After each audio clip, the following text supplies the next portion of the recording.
Welcome into the All-22 Daily. I'm Chris Lombardi, and I'm joined by Ray Cotto. Yesterday, we talked about the defensive interiors of this draft, and now we're going to be moving on to edge. Starting off with two guys from Clemson. Ray, why don't you start us off by talking about KJ Henry?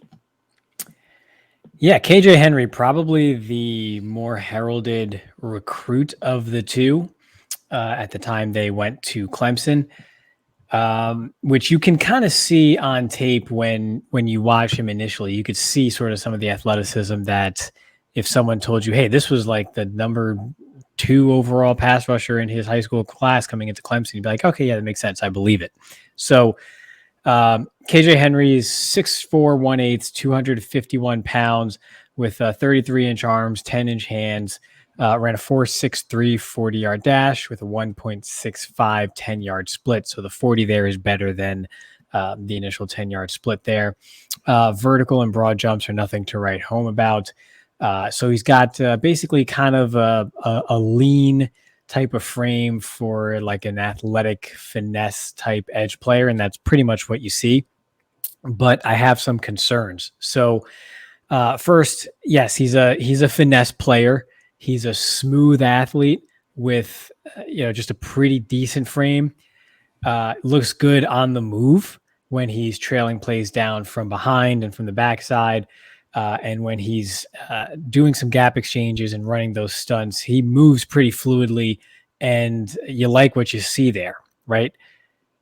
Outside of that, he is a finesse player, but he doesn't turn the corner well enough in straight pass rush situations to justify a large investment for such a finesse player, right? So he will show a nice burst off the line, but he won't turn the corner and bend past the backside hip of the tackle, and he'll just get pushed right past the pocket easily and then doesn't actually end up making a play or really frustrating the quarterback in any meaningful way. He kind of reminds me of Terrell Lewis from 3 years ago out of Alabama, who was taken in the 3rd round by the Rams, where they were both, I think Lewis probably had a bit of a better frame, was more of a longer player. But the type of player who would flash 2 to 3 times a game, and you saw some athleticism and you saw some good finesse play there, but was otherwise pretty pedestrian. The difference is that Terrell Lewis was coming off of a knee injury that he suffered during his college career and really wasn't the same ever since. That is still a thing. Not every ACL tear ends up being repaired 100% nowadays, and players come back to being the exact same they were. It's much better than it used to be, but it is still not 100%. It won't be the same as its original parts, just the way it is. Another thing I noticed with KJ Henry is he gets blocked by tight ends. When you watch games in the NFL on Sundays, there's usually 1 or 2 plays a game, regardless of team, where they will try to block a defensive end with a tight end, and it will bite them in the butt. The offense will pay for it because NFL grown man defensive ends don't get blocked by tight ends. They just don't. You need an offensive tackle to handle those guys. But KJ Henry doesn't make you pay for that. When a tight end is engaged with him, he will just hand fight, and there's no real force behind his punches. There's no real purpose behind them. He doesn't basically stack and shed and control the tight end there. He just kind of just plays along with it, and I hate to see that. You probably noticed by now whether I'm talking about offensive guards, offensive linemen as a whole, or defensive linemen. When someone is smaller than you and they're taking you on to try to get a numbers advantage elsewhere, that's honestly a sign of disrespect, and you should treat it as such, and you should make the opponent pay for that. And he just looks like he doesn't care. So he's also 24 years old. Another one of those older rookies. I believe it was a 2018 recruiting class there. So another 5-year guy in college, I think. So on the surface, you see him, and when he's coming out of the tunnel, he looks good. That first snap, you just watch him move. He looks good. But then when the bullets start flying, he's missing that next step in his game to actually make a play and finish. He doesn't do it. Another thing I noticed is opposing offenses will run a lot of counter at him. I'm not sure if that's because of something he shows on tape as far as undisciplined. He seemed to handle it pretty well against Florida State. But just another thing I noticed, he's not necessarily a strong force player in the run game, just kind of average there, plays to the baseline. But I was hoping to see more from, again, a guy who coming into college was basically the bee's knees in his recruiting class. And he's just kind of an athlete playing football instead of a football player who happens to be a great athlete. Yeah, if I was to describe to you just any prospect, right? And I said, this is a guy who's a rocked up defensive end that's quick and wears a single digit number, you'd be able to picture exactly who KJ Wright is. Everything you said, I think, was pretty spot on. You know, he's a quicker guy, you know, more twitchy. But I don't think he's really developed in his game. I think any play I saw where he made a big splash play, it was more likely due to a misassignment by the offense than it was him really making a play. Saw a lot of that. You know, I think from an athletic standpoint too, you know, we're talking about a guy who's big enough to play at the NFL level. But when I was looking at him and then looking at Myles Murphy, right? Myles Murphy's 20 pounds heavier, I think like half an inch taller, but also ran the 40 in, a tenth of a second faster. So, you know, when we're talking about a guy that I think is going to develop at the next level, KJ Wright being 24 and not being a better athlete than Murphy at a lighter weight is a huge red flag to me. So, again, I agree with but I get what you're saying. Sorry, Henry. Yep. Yeah. Agree with everything you're saying. Yeah. I am. Yeah. So I guess my question to you, though, you know, we're talking about positives, negatives, but do you think this guy is a draftable prospect for a team? And if so, like in what round do you think an NFL team takes a chance on a guy like this? He's a day 3 guy for sure. Maybe someone looks at him and goes, okay, he's a smooth athlete. He's fluid. Let me see if I can work with that, because he does initially gain some ground in his pass rush. So a coach might look at that and go, okay, I can maybe work with this guy about actually setting the edge stronger in the run game and then turning the corner in the pass game. He's not a bendy rusher that's just going to be a consistent winner in that regard, but he could be a rotational depth piece that a coach might look at with some clay to mold and say, yeah, it's round 5. We're out of the top 120 picks or whatever it is. Now's the time to take a guy like that. I think that's more so his range, maybe 4th or 5th round as a developmental piece, but I'm hard pressed to see a starter. Gotcha. Okay. So we talked about him on one side. On the other side, rushing for Clemson was Myles Murphy. And he is a personal kind of favorite of mine in terms of a size-speed combo. And I talked about how he's 6'5", he's 270 pounds. He's doing 25 reps on the bench press at his pro day, and then goes ahead and runs a 4.51 40 time, right? So he's bigger, he's faster than some of the guys that we're going to talk about. And some of the guys that are being talked about is ranked above him, right? I think when you watch his film, you see a more traditional edge rusher than a lot of the other prospects in this draft, right? Like a Nolan Smith. Like Myles Murphy is more traditional in what you want. Like you saw a few years ago, the Saints take a risk trading 2 first-round picks to trade up to go get a guy like Marcus Davenport. I think Myles Murphy is kind of that same breed of edge rusher where they're that just prototypical size. They're young enough at 21 years old or whatever they are coming out that you think they could develop into something more than that they were in college. And I think that's a lot of what Myles Murphy is. On film, I saw a lot of that potential, right? He has rare strength and speed that allows him to bend well and just run over tackles that aren't quite quick enough to stay with him. He uses his inside hand pretty well.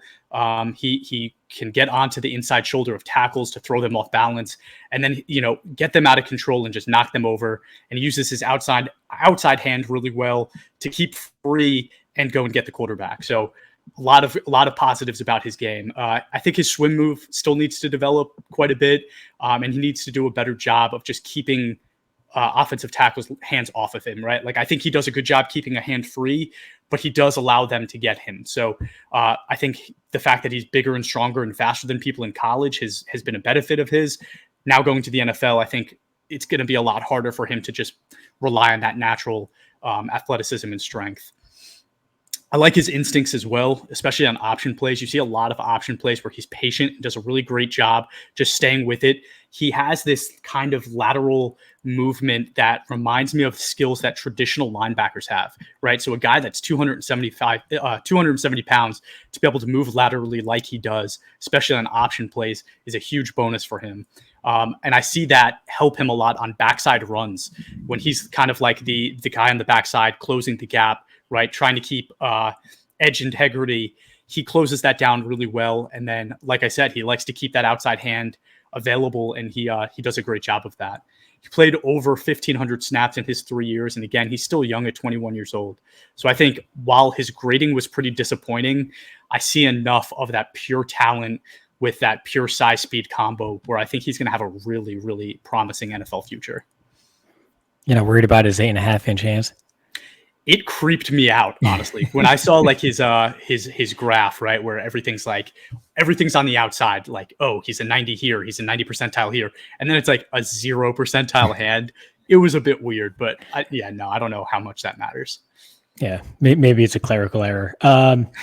Yeah, I think Myles Murphy agree. I saw someone where all the parts are there; they just kind of have to all be put together, and the puzzle isn't completed, but you have all the parts in the box. You saw the flashes, but it's like, all right, now just put it all together and let me see it snap to snap, right? I think that's sort of the story or the book on Myles Murphy is the talent's all there. You got to work with him, coach him up a little bit as he enters the league. But like you mentioned, he's a young player with the tools and traits, which is really what you want to see. You go into, studying film. It's not just, okay, does this guy make more plays than the last guy or what's his production like? Is what translates to the NFL. And I think his athleticism, his gifts translate well. He's just got to put them all together now. And you bank on pro coaching being able to do that. And one of the telltale signs for me of a prospect that I always like to see is when I'm watching someone else on their team and he makes me notice him, right? When I was studying KJ Henry, Myles Murphy made me notice Myles Murphy when with the plays he made against Florida State, for example, the first game I studied of KJ Henry, and Myles Murphy made his presence felt. And so that was good. You always want to see them jump off the page like that, right? Jalen Carter was another one last year when studying like a handful of Georgia players entering the draft. Every single one, it was like actually a Jalen Carter highlight film. So that's always a good sign when a prospect does that, when you're not even studying him and he makes you take notice. And Myles Murphy did that on more than one occasion. So the flashes are all there. Just put them all together. Right. And I think he's a prospect that will get a lot of attention early in this draft coming up. I see a lot of prospects being ranked above him. And I think he's being slept on, honestly. But I'm actually going to keep it going. I'm not going to transition it back to you. I'm going to keep it going with Isaiah Foskey, who is, in my opinion, one of the most underrated prospects in this year's draft. And again, he's kind of that high-end build that you want in the edge position. He measured in at 6'5", 265 pounds. He ran a 4.58 40 time and had a 125-inch broad jump. So both of those were 90th percentile for edge rushers, which is fantastic for a guy that's being kind of looked at as a late second or early third round pick. He is a hungry pass rusher. I think that's my best way to describe him. He is absolutely hungry. When he chases people down, he absolutely tries to swallow them up. And I loved watching that about his game. I think that he relies on his strength a little bit too much, his strength and speed too much, where he doesn't really work on the little things that are going to make him great at the next level because he is just so physically gifted. And he shows flashes of bend. He has a little bit of a rip move. He has a little bit of lean, but typically you just see him just trying to bully lesser opponents. I think Notre Dame depended on him just a little bit too much, where you see there's plays where he's kind of just chasing down guys on the opposite side of the field because he had to be that player for that team. I would love to see him go to a team in the NFL that gives him time to develop. Maybe he's not a starter year one, but he's more of a rotational piece and just allows him to develop some of those skills that are going to help him really take his game to the next level. He's still 22 years old, right? So He'll be 22 for most of next season. So he's young. He's a young prospect. He's not a guy that's 24 years old. So I think he has time to really do that. And there's the possibility that he can really become a better player. And I really would be excited if a team that I liked took a shot on him in the late second round. I would love that because I think you're getting the benefit of the tools without any of the hype, right? Like there's no hype around this guy. So you're going to get all the benefits without having to pay the premium. So I think NFL teams are going to do that. They're going to try to take him. Somebody will take him in the second round. I think from an All-22 perspective, he's a guy I would take on maybe in the third round because you're getting that premium position, right? And an elite athlete at a premium position that can really help your team succeed if you hit on a guy like that. I want to like him so bad. I actually do like him. I want to like him, but I'm scared. I'm scared because he seems to rely on that strength too much. He likes that long arm stab and just kind of drive the tackle back to the quarterback. Mm-hmm. And I'm wondering, is that a crutch? Is he using that as a crutch because he can't consistently turn the corner? And if he can't consistently do that in college, then in the pros, he's going to be limited to being a power rusher, which there's plenty of power rushers who have successful careers, but they're not the elite guys or the top 15 guys at the edge rusher position. And that's what I worry about with him is I want to see more. I want to see that consistent corner turn, sort of run the hoop correctly and don't just get, when you try to do a quote unquote finesse rush, for example, right, get pushed past the pocket. Because you're not going to be able to always go down the chest of, big ass, grown ass offensive lineman in the NFL. But real quick, so think about what you just said, right? I understand a guy like Murphy, us being like, I want to bet on him because I think he could be a top 15 player. You saying that for a guy like Foskey, who probably won't go until late second round, maybe that's all the reason to like him. Yeah, so you're buying the stock low. You're buying low and seeing if it hits, which, it's a totally sound perspective, especially in like an All-22, for example, right? I have him probably like the mid 50s as a prospect. So he's right around that late second round range and he plays an important position and the traits are there. I'm just wondering if he could take that next step because I feel like everything else is there and you root for him. You want to see enough to where you go, oh, he can really be a dude. And I just need to see more of it because there's a reliance on power there that you can't just do in the NFL. You can't do that to Penei Sewell. You can't just run down his sternum and push him into the lap of the quarterback. That's not going to happen. So he's going to have to develop some moves and be able to turn the corner and just have more in his toolbox in order to have a plan to get to quarterbacks consistently because NFL linemen will figure you out. And if that's your main, if that's your ace in the hole, you're not going to be a top 12 to 15 rusher in the league because strength alone just doesn't cut it. So I like him a lot and there might be some more there, but I think that's what's keeping him from that's the difference between him being in the 50s to being a top 30 player. Sure. And I don't think he's the level of prospect that like a Cleveland Farrell was a few years ago. But when I think about how he was kind of marketed as this clubhouse leader guy who was just an absolute leader at the college level, and they brought him in there to do that at the pro level and had to be the focus of a defense, right? That's a real easy way to set up disaster when the guy's not really that good, right? I think when you look at Foskey, it's a little bit of a similar vibe where at Notre Dame, I think they asked him to do a lot. He was a leader of that defense, right? If he doesn't have to be that for an NFL team, can he take the time to develop into a more full prospect? That's what I want to see. But okay, why don't we move to the last guy here, the edge rusher out of Wisconsin. Yeah, so Herbig out of Wisconsin, the pass rusher there. So here's an interesting one. Wisconsin's always an interesting film study because they run that like 3-down front and then use their linebackers as edge rushers there in sort of a 3-4 scheme, but they drop them into coverage a lot. And that's why TJ Watt didn't get drafted as highly as he should have many moons ago. So Herbig is 6'2", 1/8", 240 pounds, 31 and a quarter inch arms and 9 and a quarter inch hands. So frame is pretty small, even for just a stand up off the ball linebacker, let alone you're talking about a primarily a pass rusher. But another 4.65 40 with 1.59 10-yard split. So those are both very good numbers there, showing you he's got that sort of burst off the line. 25 reps on the bench press. Okay, whatever. Cool. You better do that with those little T-Rex arms that you have.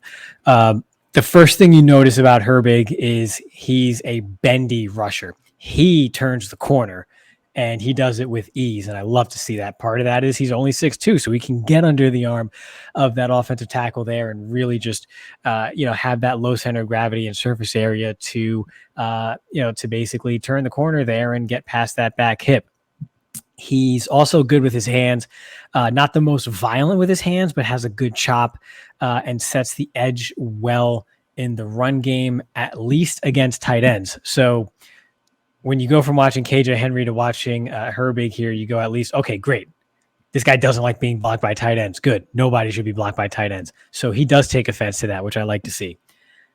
When he does drop into coverage, which Wisconsin did a lot, he gets good depth as an off-ball linebacker. You like to see that. He does get into passing lanes. It's not basically just a wasted slot on the defense there by dropping him back into coverage. He does that pretty well, even though you want to see him moving forward and rushing the passer.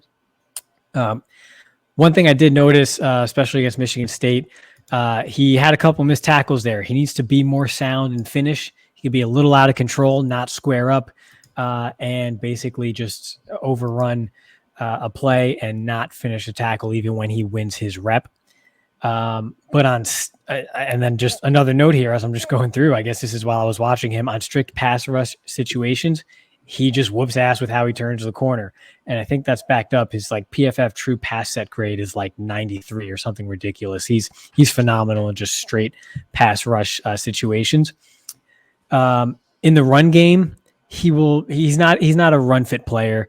He's not someone who can stack, hold, and shed and control his gap in the run game. He's more so of a knife through the gap to make a play against the run type player who will occasionally flash. But if you ask him to be sort of that stand-up run defender, it's not going to end well for you.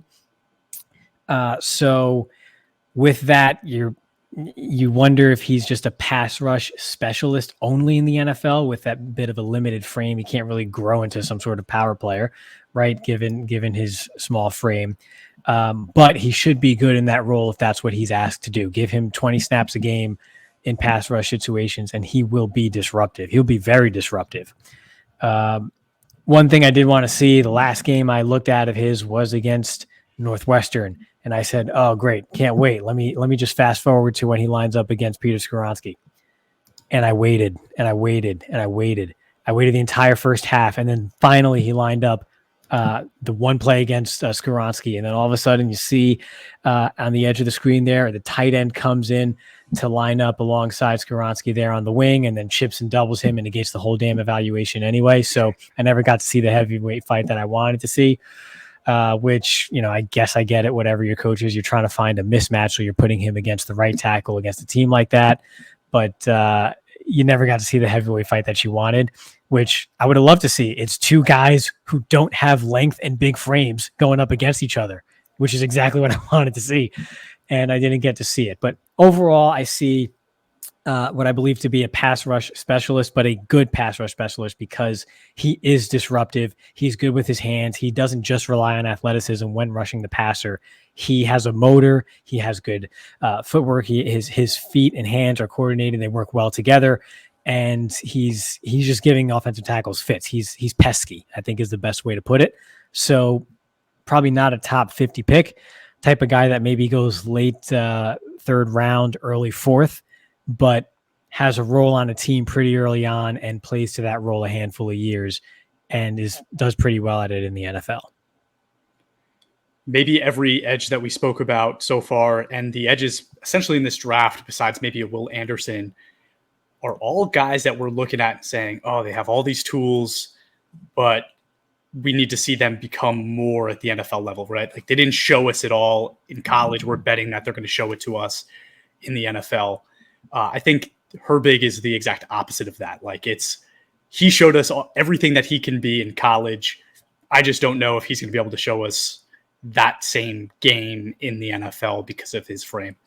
When you're talking about an edge rusher, like maybe a Nolan Smith, we're talking about some of the smallest edge rushers you're going to find in the NFL. Herbig is smaller than that, right? He's smaller than that. I was looking at him against maybe a guy like even Jack Campbell, who's 2 inches taller, 10 pounds heavier, and runs the same 40 time, right? So like, I worry most of all that there's just not going to be a position in the NFL for Herbig to settle in as like a true starting player. You said maybe he becomes kind of like a pass rush specialist. That could be. But I would actually say that I would love to see him try to develop other areas of his game and maybe become some kind of a hybrid player that he can play, pass rusher, but then can also play maybe off-ball linebacker. Just because I think that's more to his size, speed, strengths. When you're talking about his bend, yeah, I saw it, man. He's got great pass rush ability.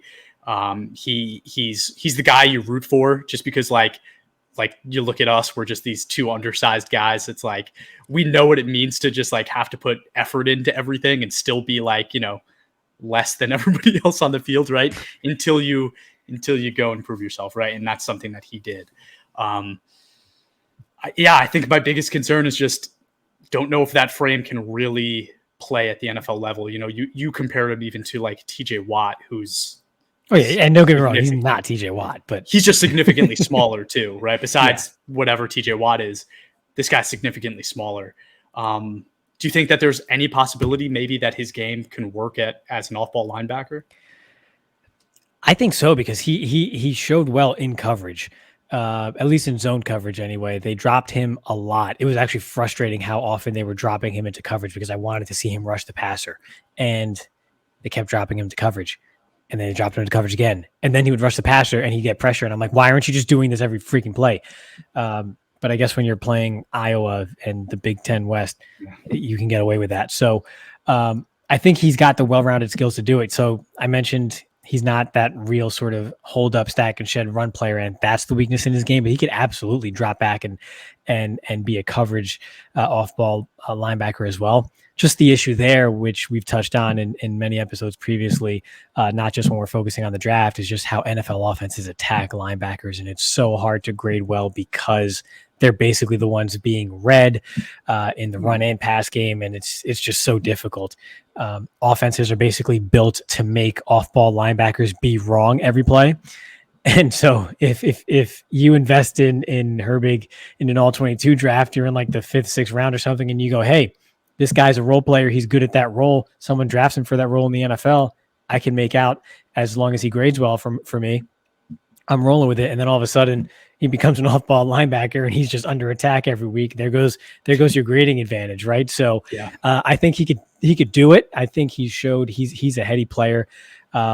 He's smart. He's aware of what's going on. Even when they ran counter at him, it's not so much that he would be fooled on reads or anything like that. It's just that just physically he didn't have that big frame to hold up that you'd expect from most edge rushers in that same situation. But cerebrally, he can absolutely do it. Yeah, for sure. And then 91.1 pass rush on about 192 attempts as a pass rusher, which is about half of what we're seeing from some of the guys like a Myles Murphy, right? But to your point, he had 95 coverage snaps and a 79.1 coverage grade. So for an edge rusher, that's fantastic, right? Like that's very good. So I would like to see him maybe make that transition at the NFL level, a guy that can be a blitzing linebacker sometimes, and then on the next play he's in coverage, right? Because that is valuable when it's not your Isaiah Simmons and you're also playing slot corner. I think that's when linebackers fail. So maybe he doesn't have to become that, but we'll see. Any last thoughts on these guys? I just can't wait to talk about even more edge rushers in our main podcast episode, because it's a deep group and there's so many that are intriguing, even if they're not complete players. And yeah, I just can't wait to talk about them. Yeah, agreed. And I didn't even mention that. This is my favorite position of the draft. This is the deepest position at edge I think I have seen in essentially any year that I've graded edge rushers. I think this is by far the deepest class. So super excited about that. And yes, we'll talk about it more when we do our rankings. But until then, thank you everyone for tuning in. If you haven't yet, please give us a follow on Twitter, Instagram, Facebook, and TikTok at all22_PFF, and leave us a review wherever you listen to your podcasts.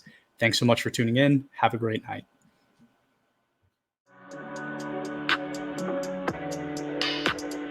Go.